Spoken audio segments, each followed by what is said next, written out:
sebab kawan kita orang makan. Saya tak letak kat situ. Okay, kita jumpa kat sana. Kita punya vlog ni 2 hari kot. Dan esok nanti kita pergi malam.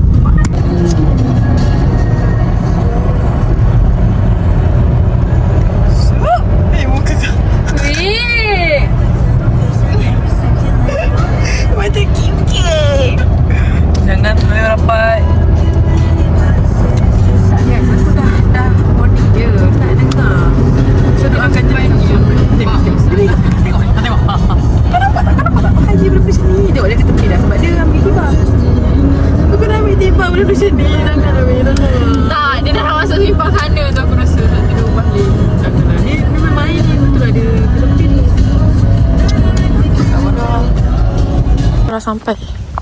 Kena sampai tempat Afrina. Tak, dia pergi majlis orang. Begitu. Afrina. Sikit.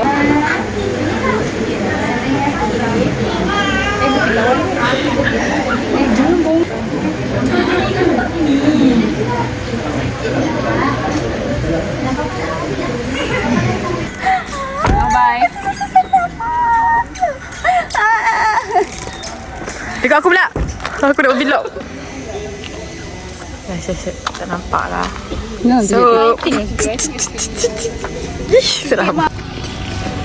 Berapa mahal ni? Woi, Tuhanku. Ya, aku dah ketiak basah dah ni. Ketibas. Bye. Thank you tau datang. Elok ya. Apa lagi nanti? Jangan gaduh-gaduh. Dia gaduh biasa. Abang itu biasa. Tapi Apa call aku tu biasa. Nangis. Aku call dia tau. Aku call dia dulu. Sikit ya. tak ada orang. Tak ada line. Asal Fatih aku suap. Kau kenal mak bapak dia. So aku tak nak lah burukkan dia depan kau. Tak ada line. Time tu aku kawasan ramai orang. Kat Cafe Fry tu ramai orang. Kena mengena kalau kena bapak dia kan. Yelah, saya tak sedap lah. Bangsa aku macam Fatih. Tak boleh, aku tak boleh tahan macam tu. Bodoh. Thank you.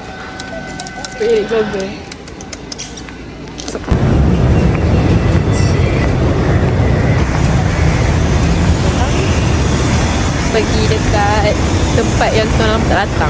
Setahun kemudian.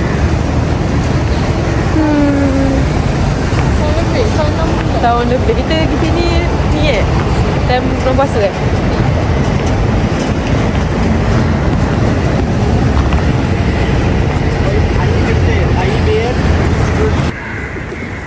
Kenapa bawa ikan weh? Kau bawa tak ikan? Kenapa tak laut? Macam pelik lah kalau nak sini kan.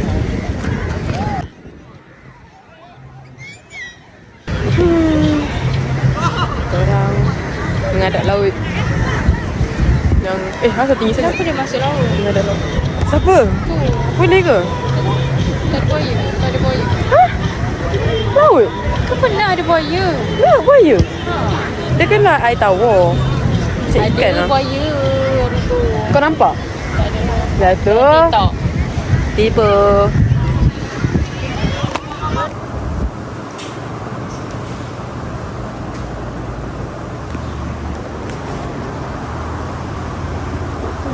Okay.